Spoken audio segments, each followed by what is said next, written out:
أنفسنا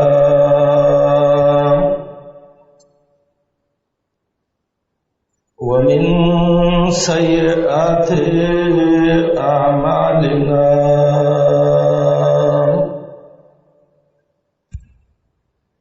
من يهده الله فلا مضل له ومن يضلل فلا هادي له وأشهد أن لا إله إلا الله وحده لا شريك له وأشهد أن محمدا عبده ورسوله صلى الله تعالى عليه وعلى آله وأصحابه ومن تبعهم بإحسان إلى يوم الدين أما بعد فإن أصدق الحديث كتاب الله وخير الهدي هدي محمد صلى الله عليه وسلم وشر الأمور محدثاتها وكل محدثة بدعة وكل بدعة ضلالة وكل ضلالة في النار. أعوذ بالله السميع العليم من الشيطان الرجيم من همزه ونفخه ونفسه. إن الله وملائكته يصلون على النبي يا أيها الذين آمنوا صلوا عليه وسلموا تسليما. اللهم صل على محمد وعلى آل محمد كما صليت على إبراهيم وعلى آل إبراهيم إنك حميد مجيد. مخکینو خطبو کې منګ او تاسې د خپل ځان د پوهې دپاره او د دې دپاره چې الله منګ د خپل دین او د منځ او د عبادت نه خبر کی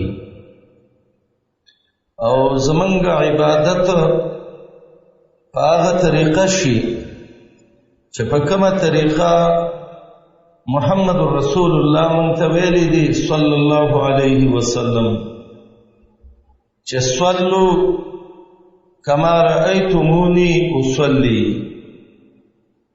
ما ته ګورئ او زه چې څنګه مونځ کوم نو تاسې داسې مونځونه کوئ.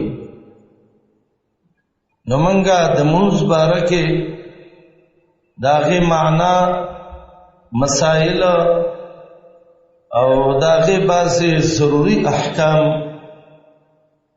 دام ذکر کول او تقریبا الحمدلله علی ذلک الله دې قبول کی څه کم سل خطبې دې کې پوره شوې او دې ځای ته موږ رسېدلي وو مونځ کې چې کله انسان تشهد ووایي په اخرني قاعده کې نو دا انسان به درود ابراهیمی وایي چې د هغې الفاظ دا و اللهم صل علی محمد وعلى آل محمد تر اللهم ربنا پورې. د دې من اهمیت هم ذکر کړو، فضایل هم ول ذکر کړیو، او دام ذکر کړیو چې کومو ځایونو کې به درود وې او کومو کې به نه وې. خو یو موضوع شروع او کېدای شي نننۍ خطبه د دغه موضوع اخیرنۍ جزو ګرځي. هغه دا وه چې د درود کې څه پیدې دي چې دا موږ او تاسې ویو، او ما دا ویلي و چې د دې مقصد دپاره دا ذکر کومه چې زما د ورونه ملګري مسلمانان سړي او زنانه دا ټول درود ویونکي جوړ شي او په امام د انبیاو محمد رسول الله باندې ښه په اخلاص درود ووایي اللهم صل علی محمد وعلى آل محمد. یو پایدا داغی پایدونا چننی ذکر کوم هغه دا ده چې دا درود په نبی علیہ السلام باندې ویل دا یو سبب دی د اسبابو د رحمت نه. که یو سړی غواړي چې په ما د الله رحمت وشي نو دا انسان دی په نبی علیہ السلام ډیر درود ووایي. ځکه کله چې ته یو ځل په امام د انبیاو باندې درود ووایې نو ستا مهربانه الله په تا باندې لس کرته رحمتونه رالیږي، نو چې دوه ځلې یې ووایې نو شل کرته در باندې رالیږي، نو چې درې ځلې یې ووایې نو دېرش شو، نو که لس دې پوره کړه نو سل رحمت در باندې راځي. خلک وایي شربت کې چې څونه خوږه ډېره خوندې خوږېږي، چې څومره درود په نبی علیہ السلام ډېرې د الله د رحمتونو د بارانونو او شیبې به په تا باندې. دا رحمت دا د الله صفت دی، الله رحمت کوونکی دی، او دا رحمت دا د نیکانو خلقم صفت دی. نبی صلی الله علیه وسلم بویلی ارحمو بمن فی الارض، اے دا اللہ مخلوقا د ځمکې په مخلوق تاسې رحم وکئ. ستا مزدور دی، ستا بچی دی، ستا ګاونډي دی، ستا ملګری دی، ستا استاد دی، ستا شاګرد دی، دې باندې ته رحم وکړه. نو کله چې دې باندې رحم وکړي نو یرحمکم من فی السما، هغه الله چې هغه د عرش د پاسه دی هغه به د باندې شیبې شیبې رحمتونه وکړي. او دې حدیث ته مسلسل بالاولیات ویل کېږي الراحمون یرحمهم الرحمن ارحموا بمن فی الارض یرحمکم من فی السما.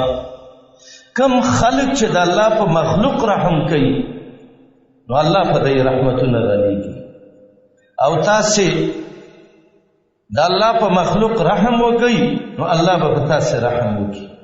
الله دې موږ باندې خپل رحمتونه، خپل برکتونه او خپل خیر الله دې په موږ راولیږي. او رحمت داسې یو شی دی چې کوم انسان په هغه کې دا صفت نه وي نو الله په هغه رحمت نه کوي.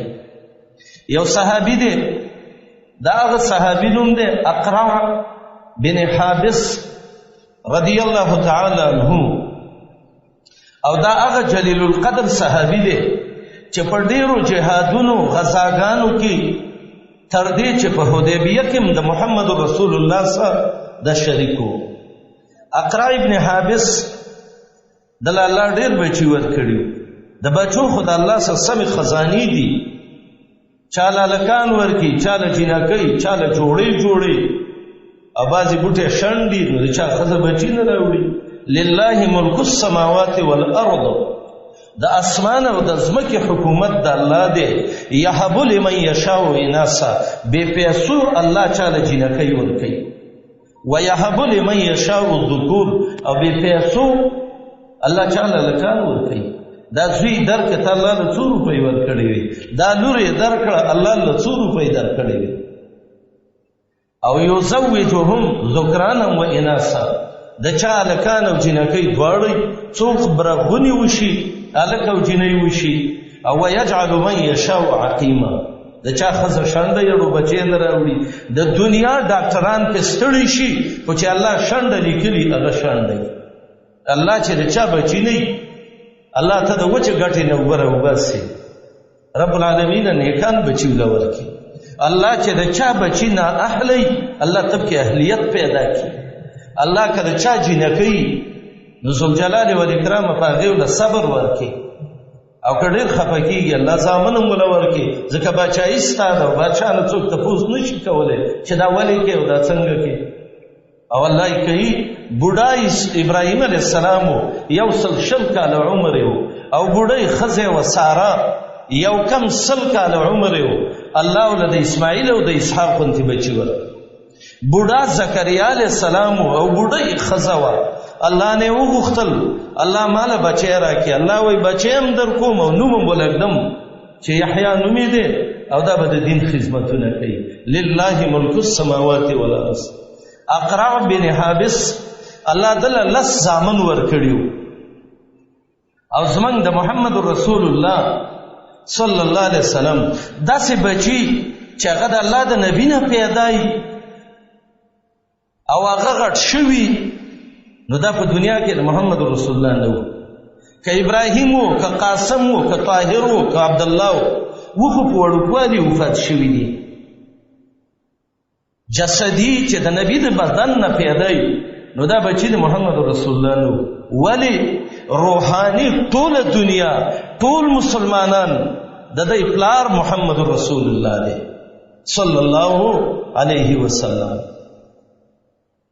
الحمدلله زمن دسه انقلابی غیرتی پاک پلار محمد رسول الله چې دا من په زرو پلارانو باندې نه ورکو ابراهیم چې کله وفات شو د سحر اتنیمې بجې فتح الملهم کې شبیر احمد لیکلی دي د مسلم شرح باندې نبی صلی الله علیه وسلم جمعات کې ناست شو جواب راغی د ماریه قبطیه نه پیدا و چې راشه ابراهیم بیمار دی او دا لوبغاړی او محمد رسول الله ته ډېر ګران او کله چې د الله نبی راغی او دا هغه ورځ وه چې نورم تور شوی و امام مسلم روایت راوړی دی وبه رمق د ابراهیم سلګۍ د زنکدن د الله نبی پر راښکته شو په دواړه مخې خپل او ته ویلې وانا لبفراقک لمحزونون یا ابراهیم بچی استا په جدایي ډېر غمجن دی کړم ولا نقول الا بما يرضى به ربنا الله چې څه وایي بس حق زویم چې ان لله ما اخذ وله ما عبدالرحمن ابن عوف وایي د نبي سلام په دې ګریوان دا اوښ کې راغی وایي ما ورته ویل چې یا رسول الله ته موږ د ژړا نه منې کې ته خو خپله ژاړې وایي ما ته ویلې عبدالرحمن دا رحمت دی الله د مؤمنانو زړونو کې اچولی دی او الله پر رحم دله خلقو باندې الله رحم کوي هغه چغې منې دي د نبی علیه السلام د بچی د فاطمه الزهرا دو بچو حسن او حسین چې نبی علیہ السلام دا غي بارک ویلیو چې سیدا شباب اهل الجنه دا د جنت دو سرداران دي دا روانو د الله نبی را واغسته خپل کړ نو دا اقرع بن حابس وتوي یا رسول الله زما لس بچی دي او ما خو یو هم چیرته نه دی خپل کړی استاد لور نوسیر یو لګي او چپا دی پخیږي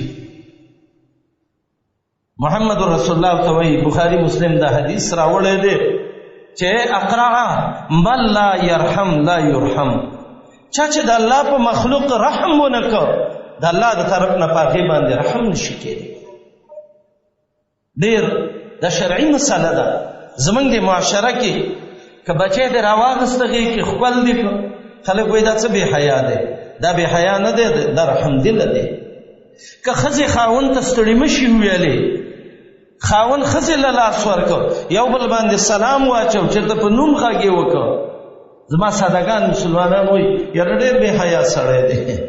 بې حیا خو دی چې د خپل دین نه نه خبر. حیا دین کې ده، من لا یرحم لا یرحم. رحم ډېر بهترین څیز دی. که موږ غواړو چې په موږ د الله رحم وشي نو په کومو اسبابو به کېږي؟ دا ګڼ دي که سړی وایي نو دې کې ډېر وخت لګي، بې مقصد پاتې کېږي. لکه د مرګ هم پته نه لګي، کېدای شي را مخکې شي را نږدې شي، نو دا د مونځ ترجمې خطبې منځ کې پاتې نه شي. خو انشاءالله زه اجمالي ویم. یو دا دی چې اتباع د قرآن، چا چې د قرآن تابعداري وکړه د الله د کتاب، الله په ده باندې رحم کوي. رب العالمین وی وهذا کتاب انزلناه، دا قرآن یو آسمانی کتاب دی چې ما د بره نه رالیږلی دی، مبارکون سم برکتونه دي پکې، فتبعوه د دې تابعداري وکئ، واتقوا د الله نه ویریږئ، لعلکم ترحمون چې الله د باندې رحم وکړي. رحم د قرآن په طالب کېږي، د حدیثو په طالب کېږي، هغه چا باندې کېږي چې هغه د قرآن سره جوړي. سار را پاتېږي تلاوت وکړي، ماښام وده کېږي تلاوت وکړي، د ورځې تلاوت وکړي، هغه خلکو باندې د الله رحمتونه ورېږي. بس ټول ځان سره سوچ وکړئ، که چا نن تلاوت کړی د رب رحمت به پرې ورېږي، او که نه کړی الله دې توفیق ورکړي، الله دې رحم وکړي. موږ چې د قرآن سره ډېر وابسته خلک هغه د قرآن قارین دي، خو قارینو ته صرف په رمضان کې قرآن یادي چې دې خواشي بیا دی چې کال کې تلاوت وکړي ته به دی ګناهګار شي. زما ورونو قرآن له غاړه ورکئ، په دې قرآن باندې ځانونه ستړي کوي، الله به باندې رحمتونه وکړي. دویم قرآن ته غوږ کېښودل او دغه وخت کې شور شرغب نه کول، دا سبب د الله د رحمت دی. وَإِذَا قُرِئَ الْقُرْآنُ سورة اعراف کې الله وایي کله چې د الله کتاب لوستلی کېږي نو فاستمعوا له، دې ته غوږ کېږئ، وانصتوا چپ شئ، نو ګټه به څه وکئ؟ لعلکم ترحمون، الله به د باندې رحم وکړي. پیرانو ته الله هدایت وکولې، کله چې د قرآن واورېده نو یو بل ته وایي چپ شئ، انا سمعنا کتابا انزل من بعد موسی، څه ناشنا کتاب هم اورېدلی. چېرته چې چا قرآن ویو درس یې کوو دې ته غوږ دی. دا مو ویو چې لګی به ځان له مړه خپل ګپ لګوئ. کله چې دا خبره چا وکړه زه خو یې نشم ویلی، خو الله په سورت حامیم سجده کې وایي دا د کافرو عقیده ده. وقال الذین کفروا لا تسمعوا لهذا القرآن والغوا فیه، کافرو به ویلې قرآن ته غوږ مږدئ. او بیا رب العالمین څه وایي؟ وَذَلِكَ جَزَاءُ أَعْدَاءِ اللَّهِ النَّارِ، دا د الله دشمنان دي. د رب دشمن هغه څوک دی چې د الله کتاب ته غوږ نږدي. الله دې موږ د الله د دشمنۍ نه وساتي او موږ دې الله د رحم مستحقین جوړ کړي چې چېرته د الله کتاب بیانېږي او د پتنګانو په شان او تناستي وو. رسول الله به ویلې یا د قرآن استاد شه، یا د قرآن طالب شه، او یا د قرآن خادم شه. په څلورمه پوړۍ مه ودرېږه چې د قرآن خلاف وکړي، په تحلق خانه به دې غرقه شي، بیړه به دې تباه شي. او سورة نور کې وایي د الله او د رسول خلاف مه کوه، الله به دې د کور په شرم وشرموي. دا د الله اشارات دي، الله یې موږ ته کوي. دریم سبب که څوک وایي چې ما باندې د الله رحم وشي، دا د استغفر الله ډېره وایي. د استغفر الله کې سمې ډېرې پیلې دي. کاروبار دې خراب دی، دوکان دې نه چلیږي، وایي دا سابقه په نومونه ولیکه، مکسل مینا او مشرق مینا او فلان او فلان او فلان. تاجران صحابه خو یو هم دا تعویضونه نه دي کړي. څوک وایي سوره واقعه وایي، دا روایت هم سندن ضعیف دی. قرآن کې وګورئ که نه، فقلت استغفروا ربکم، نوح علیه السلام وایي استغفر الله وایي انه کان غفارا، الله به ګناه له وبخي. دا یو فایده. یرسل السماء علیکم مدرارا، الله به د ضرورت مناسب خواږه خواږه بارانونه د باندې وکړي. وَيُمْدِدُكُمْ بِأَمْوَالٍ، الله به دې سمې روپۍ ډېرې کړي، دکان به دې په ترقۍ، کاروبار به دې په ترقۍ. استغفر الله وی لا حول ولا قوة الا بالله کم دادی چې دا کنز من کنوز الرحمن دا می و خزانه د الله په مال ډیری ويمددكم باموال ورپسې وبنین زامن دې نه کېږي استغفر الله وی چې سم دی الله په زامنو باندې موړ کړي سپینګری ویلې وای په ډېر سپینګری نو وای ما په عمل وکړ سره الله سي به موسمه كنت زیرا ما ته وخد وای دا لګ دی وای هټ سره ماشاء الله نو ما دې له دې څنوم کې وای ورو خو کې چې استغفار نوم ولا کېدم او به مولا عبدالرحمن نوم وای کې خدا ډېر پیدې دي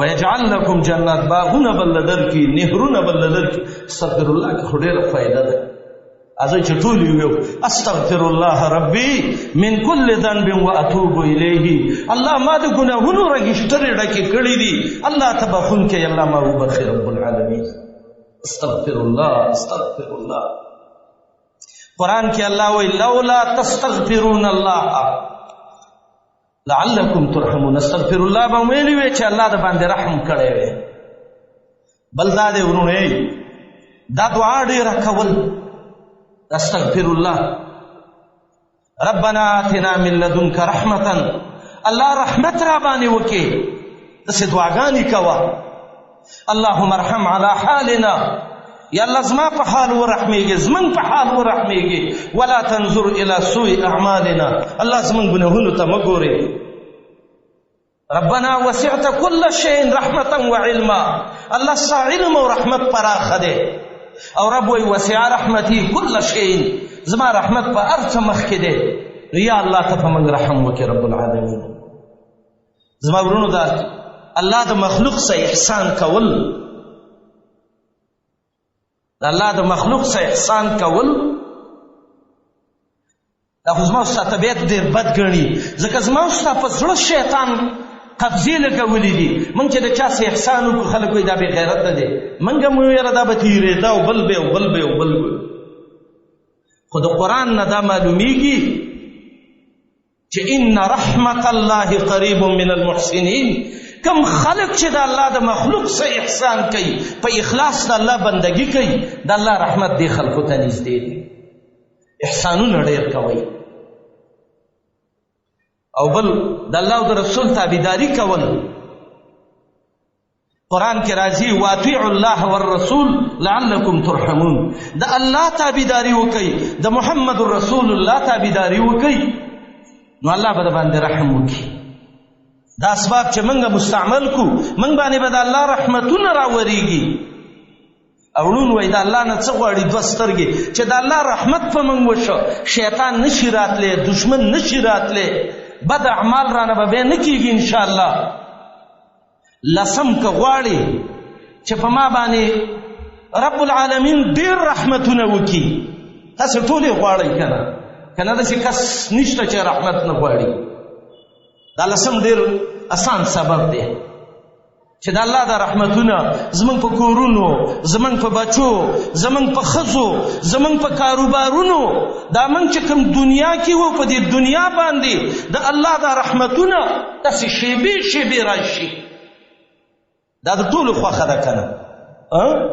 نو لسم سبب دا دی ټول یې ووایي اللهم صل على محمد وعلى آل محمد كما صليت على إبراهيم وعلى آل إبراهيم إنك حميد مجيد اللهم بارك على محمد وعلى آل محمد كما باركت على إبراهيم وعلى آل إبراهيم إنك حميد مجيد الله فمحمد رسول الله تدرود راولېږي پیسې پې نه ځي ټیکټ اخیستل ولا نشته دی څوکیدار یې مخې ته نشته دی په تور او ټوپک دی څوک نه وایي کور کې ویل کېږي جومات کې لار کې سفر کې حضر کې اللهم صل علی محمد وعلى آل محمد کله چې دا منګه ویو زمونږ د الله دا رحمتونه به موږ ته داسې متوجي دا محمد رسول الله وی چا چې ما باندې درود ویو د الله رحمتونه به پې ورېږي الله دې موږ باندې رحمتونه وکړي دا د درود یو فایده ده چې د الله رحمتونه دا په درود باندې ویل کېږي راځي بله یو فایده درود کې هغه دا ده که یو انسان دا غواړي چې الله ما کې برکت واچوي، څه شی واچوي؟ برکت دا د عربی لفظ دی، برکته د دې خپله معنی ده الخیر والنما، ډیر خیر او ډیر زیاتوالی د خیر. او برکت کې دوه شیونه دي، یو پکې زیادت او دویم پکې استقامت او ثبات دي، چې ما کې الله دینی خیر واچوي او په دین مې کلک پاتې کړي. زما ورونو ایمان راوړل آسان دي، په ایمان کلکېدل دا ډېر ګران دي. د الله د نبي وحی به لیکله، بخاري کې روایت دی. محمد رسول الله صحابي ته وایي ورشه هغه کاتب د وحی ته وایي زید ته چې ملګری راوله. راغی ډېر خفه و. الله نبی ته وایي یا رسول الله ای زید ولې؟ و یا رسول الله قد ارتد ولحق بملك غسان انا لله و انا الیه راجعون. اعوذ بالله من ذلک. هغه خو بیګا کافر شوی دی او د غسان بادشاہ طرف ته تللی دی. ګوره د وحی لیکونکی دی، بس مرتد شي. د الله نبی به ویلې اللهم یا مصرف القلوب، الله چې ته زړونه اړې راړې، ثبت قلبي علی دینک، الله زما زړه ستا په دین کلکې. ربنا لا تزغ قلوبنا بعد اذ هدیتنا وهب لنا من لدنک رحمه انک انت الوهاب. د الله نبی ډېر خفه شو، ویل نور څه به ته نه ویم، خو که کله دا سړی مړ شو انشاءالله ځمکه به له ځای نه ورکوي. صحابي وایي زه شام کې وم، وایي چا راته وویلې چې هغه شیخ و هغه مرتد شوی چې و هغه مړ دی. وایي ما چې زه به اوس ګورم چې زما د پیغمبر خبره رښتیا ده او که دروغ. چې خښې کړم سهار له بار پروت و ځمکې غورځولې. وایي خلکو وویل چې دا به پسې بیګا محمد رسول الله راغلی او دی به بار غورځولی. سبا یې د هغې نه ښه ډونګې او جوور خښ کړ چې ویې کته د هغې نه لرې پروت و. وایي دا به بیا راغلی پسې، راځئ دله سم قنل او کوې وباسو. ښکته یې له کوې دغه کړ، بله و چې کتل ډېر لرې پروت و. وایي دا به څه دا صحابي ته وایي محمد رسول الله وایي چې دله به ځمکه ځای نه ورکوي. وقد لفظته الارض، بخاري کې روایت دی، ځمکې بهر غورځولی. زما ورونو باید چې موږ دین وکړو. الله موږ داسې نه چې قبر هم بار را وغورځوي، داسې نه چې قبر کې اور راباندې بل نه شي. الله مقه الله دی، دین هم مقه دین دی، او سنت او طریقې امقه د محمد رسول الله صلی الله علیه وسلم دی. برکت کې یو دا دی چې په دین کلکېدل. درود په نبی علیہ السلام ویوا، الله به دې دین کې زیات کی او الله به دې په دین باندې کلک. اسباب د برکت څه دي؟ یو قرآن لوستل دا سبب د برکت دی. تبارک الذی نزل الفرقان علی عبده. دویم د پلار او د مور څخه ښېګڼه کول. بوډا دادا و بیدې دي د دې څه احسان وکړه. برکتي هغه بچی دی چې د هغه پلار او مور ژوندي دي او دی د هغې په دعا ځان جنتي کړي. او دا چې پلار خبره کوي چې مړه دی لیونی د دماغ کار کوي. او د الله نبي ویلي الله دې هغه بچی تباه او برباد کړي چې یو د پلار او د مور نه د هغه څه ژوندي او د هغې په دعا دی جنت ته لاړ شي. زما ورونو که د چا پلار ژوندی د چا مور ژوندی، والله دا د جنت د ګټلو خزانه ده، د دې نه مقوالی ګوره. او که د چا نه ژوندي دعا ورته کوئ. خپله مور دې نشته، حدیث کې دي ترور به دي خاله د مور خور، هغه مور د لاړ شه د هغې نه دعا وغواړه. نن زما د مسلمان د پلار کور کې ځای نه وي چې بوډا شي وایي زمله ټوخي کې اوس جومات ته لاړ شه. نن ګور په بیله د ځان نه سپی جوړه کړي، بچي په بیله. وهما یستغیثان الله، دا پلار او مور الله ته فریاد کوي یا الله څه په مصیبت اخته شو. زما ودو ورونو، زما نه خبره ورونو، زما بې پروا ورونو، په پلار او مور ځان جنتین کوي. که جنت غواړئ صلې رحمي خپلولي پالل. خپلولي پالل دا نه دي که بل ښه کوي زه به هم کوم، که بل بد کوي زه به هم بد کوم.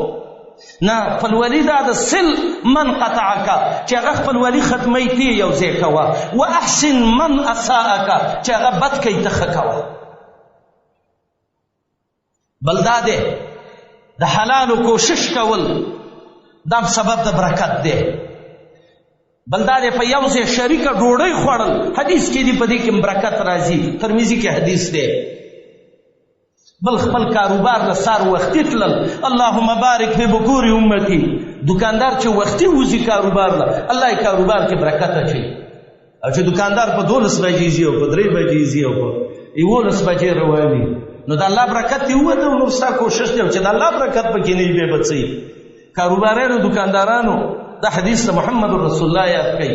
د الله نبی دعا کوي، اللهم بارک لامتی فی بکورها. الله زما امت کې چې کم دکاندار، تاجر، کاروباري وختي سي خپل کاروبار له، الله تعالی کې برکت واچوي.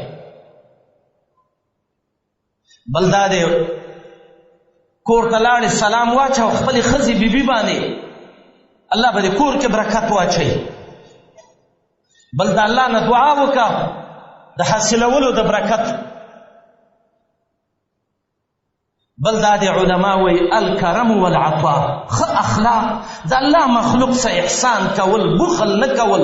دغه مال چې الله درکړی دی دا د الله په دې مخلوق باندې خرج کول. بل ډېر استغفر الله ویل. بل د الله رب العالمین نه د ښایسته اخلاقو سوال کول او ښه اخلاق چلول. تقوا، توکل، د الله ډېر حمد او ډېر شکر. او 15 علاج کوي چې الله زما کور کې برکت راولي، زما بدن کې الله برکت راولي، زما ښځې او بچي کې الله برکت واچوي، او کاروبار مې ښه شي. نو موضوع زموږ شروع ده چې برکت په څه کېږي؟ اللهم صل اللهم صل علی محمد وعلى آل محمد. درود په محمد رسول الله باندې ویل. یو بله فائده د برکت ویم د درود هغه دا ده، که څوک غواړي چې محمد رسول الله زما سره مینه وکړي نو دا د یو څو کاره وکړي. دا خو موږ ټول غواړو که نه چې نبی علیه السلام موږ سره مینه، یو زموږ ته هغه څه مینه ده، یو د محمد رسول الله زموږ سره مینه پیدا شي. دا د یو څو کاره وکړي. یو دا دی چې دا د ظاهري او باطني نعمتونه چې الله پې کوم کړي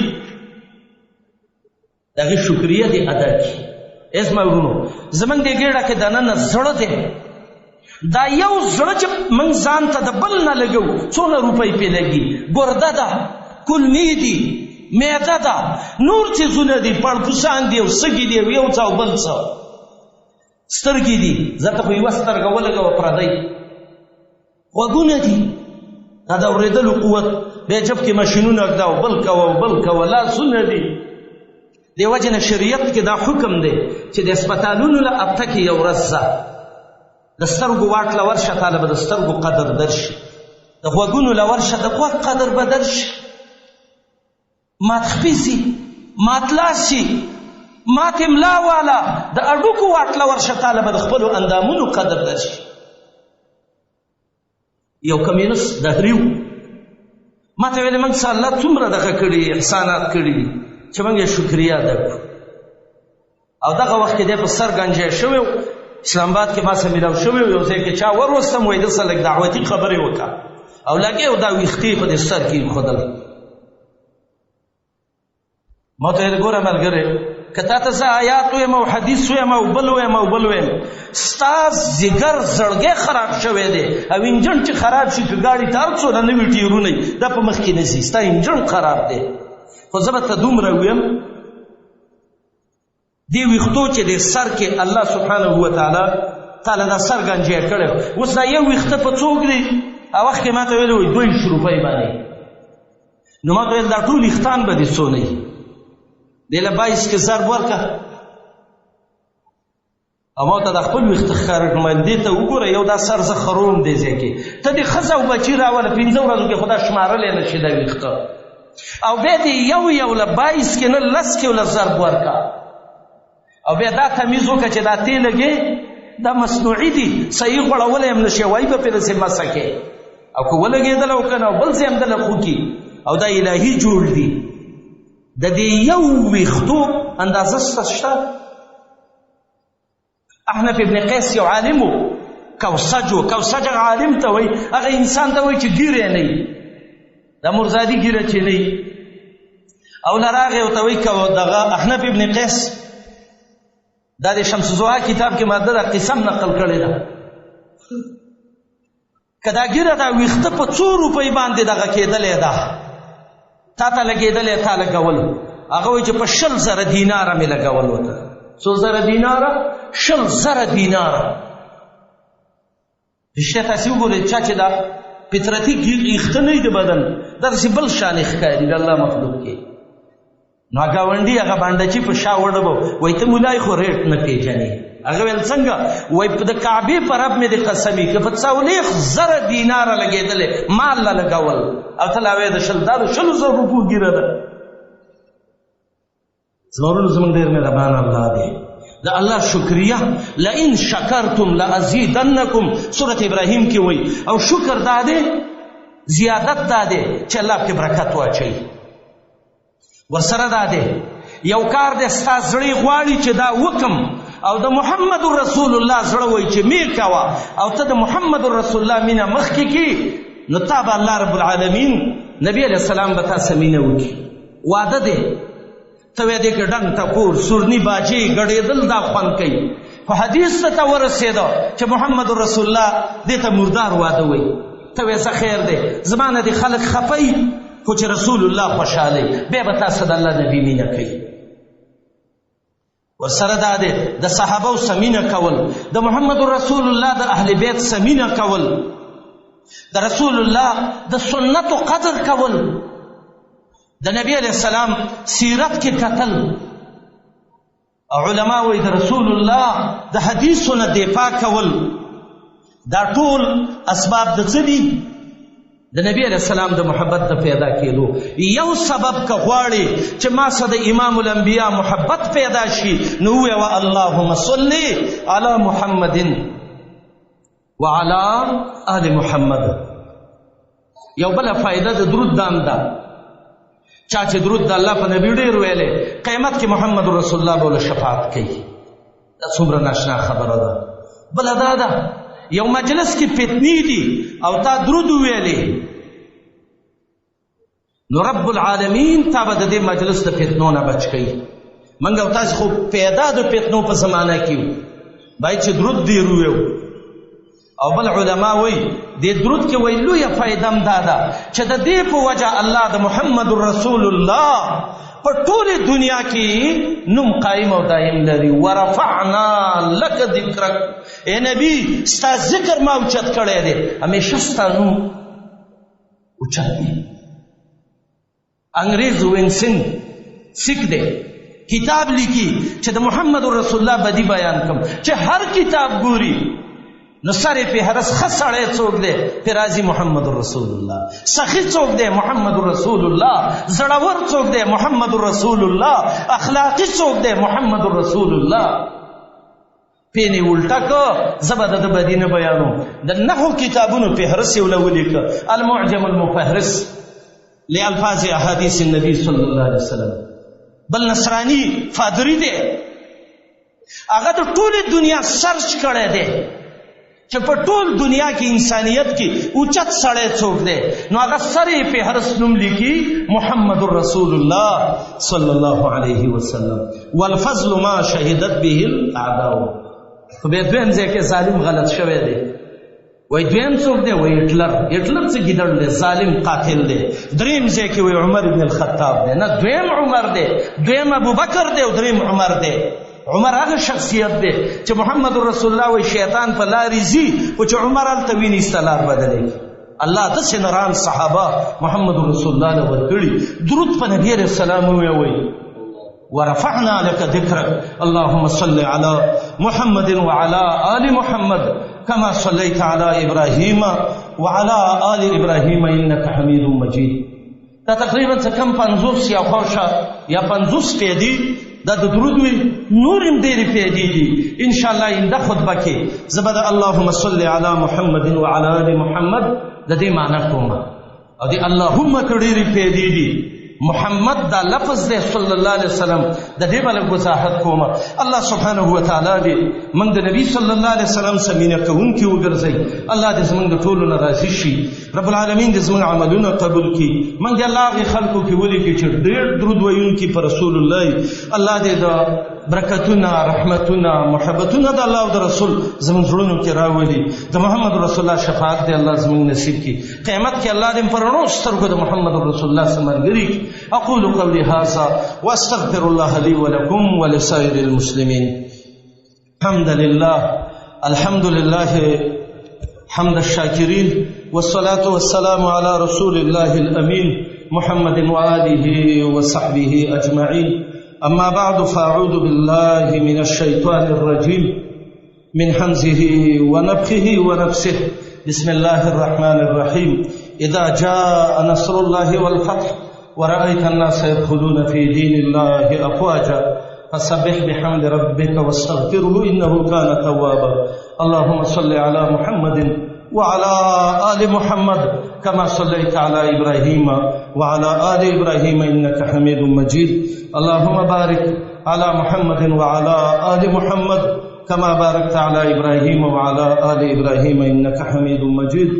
وصل وسلم على جميع الأنبياء والمرسلين وعلى كل الملائكة المقربين. اللهم أعز الإسلام والمسلمين، اللهم انصر الإسلام والمسلمين، اللهم انصر من نصر دين محمد صلى الله عليه وسلم واجعلنا منهم.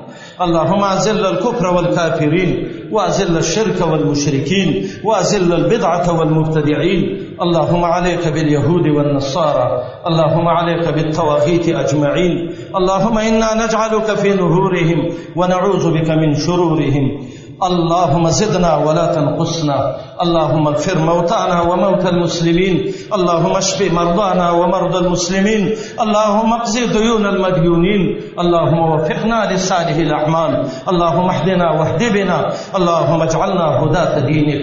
ربنا لا تزغ قلوبنا بعد إذ هديتنا وهب لنا من لدنك رحمة إنك أنت الوهاب. آخر کې یو خبره کوم ان شاء الله. فلله الحمد والمنه.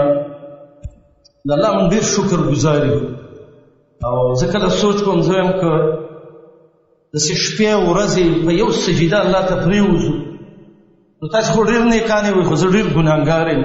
والله که د الله د یو نعمت شکریه به زه پوره کړم. خو الله پاک دې موږ او تاسې شاکرین وګرځوي. موږ چې کومه تاسې د ډېرو کلونو نه دا اراده م کوله او دا م ویلې چې زمونږ الله ته زمونږ دا مرکز دا د عبادت ځای الله سبحانه وتعالی ته له توسعه ورکړي. بس تاسې دعاګانې وي. نن میدان یې الحمدلله ډېر پراخه شوی دی. هر قسم تعاون چې دی کې چا کړی دی، که زه ونه وایم الله ییني انشاءالله. او دا واحد رب العالمین دی چې هغه د چا د یو پیسې عمره احسان نه ضایع کوي. او څوک چې احسان وکړي نو الله ورسره مینه کوي. نو که دا بارانونه چېرته لږ داسې دغه نه وو کم وو، نو انشاءالله موږ کوشش کوو شروع کوو چې د سبا نه موږ دې باندې د بیسمنټ شروع وکړو. یو خو ټول د الله نه دعاګانې کوئ چې الله رب العالمین دا مرکز آباد کړي. ابراهیم علیه السلام او اسماعیل علیه السلام بیت الله جوړوي، خو دعا کوي چې ربنا تقبل منا، الله دې قبول کړي. قبولیت یې دا دی چې الله موږ له وخت راکړي چې موږ پکې ستا بندګي وکړو او موږ پکې الله ستا دین وښیو او دا ټول امت مسلمه ته د دې ځای نه خیر ورسېږي. او انشاءالله دا بعضې څیزونه دا موږ اوس نینو دلته، ځکه دا نن سبا خو د مادي زمانه ده، موادو پسې موږ او تاسې ړدلي. خو چې کله دا سترګې پټې شي او د ملک الموت راشي او د دې نه وروسته بیا زندګي شروع کېږي، که د ذرې عمره نیک عمل چا کړی او که بد یې کړی، فمن یعمل مثقال ذرة خیرا یره.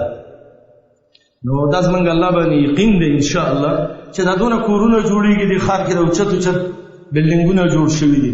الله دا جومات هم جوړوي انشاءالله، الله یې جوړوي. که قسم پې زه وکړم حانس به نه یم چې الله یې جوړوي. الله ډېر غیرتي ذات دی او کومنګ او تاسو مهنت ونکو ان شاء الله د لری زی خلک به دغه په پیسو به جوړ شي د بل زی به کومنګ والله دې زمنګ استاد په جهود باندې قبول او الله دې جوړ کړي چې د قیامت پورې دا واحد د جمعات زمکه ده چې د قیامت پورې به د الله بندگی کیږي چې خلک په رب بندگی کوي او ما ته قبر کې پراتی و زمنګ د میټر د حسناتو ډیریږي الله مونږ ټول محسنین وګرځي رب العالمین دې کدی کې کم مرګره هغه وایي زه یا سیخ اخلم یا سیمټ اخلم نو موږ دلته څه خاص دکاندارانو څخه خبره کړې ان شاء الله به موږ سره رعایت هم کوي نو به وته موږ هغه وخی او دا غو سره به خپل رابطه وکړي او الله دې د مرکز آباد کړي دعاګانې ډېرې کوي او رب العالمین دې دا جوړېدل او آبادېدل او د دنیا ټول مرکزونه د دین چې دي الله دې موږ له د عبادت توفیق راکړي مسجد حرام کې دی الله د عبادت توفیق راکړي مسجد نبوي کې مسجد اقصی کې د عبادت نه دی کړی الله دې موږ له هغې کې ټول د عبادت توفیق راکړي او دا ټول جوماتونه د الله کورونه دي او د الله کور هغه څوک آبادوي قرآن کې دي سوره توبه کې چې هغې کې ایمان په الله او آخرت باندې الله سبحانه وتعالی دې موږ او تاسې د خیر جوړونکي وګرځي زموږ مالونه نفسونه بچي اهل الله دې دین کې مستعمل کړي زموږ ډېر وروڼه او ډېرې روپۍ وسوي خو حق د هغې روپۍ دي چې کومې د ځان نه مخکې لېږلي دي حدیث کې راځي 3 ماله ستی دي چې ودې خوړې وادې غوستې ما اکلته فابنیته وما البسته فابلیته او وما انفقته فازدخرته چې د الله په نوم دې ورکړې او آخرت لرې ځان له ذخیره کړي الله دې موږ د دین دې ټولو شعبو کې وګرځوي اقول قولي هذا واستغفر الله لي ولكم ولسائر المسلمين يا بلبل الأغصان غرد مدى الأزمان عن أهل وحي الله عن حملة القرآن حياتهم قرآن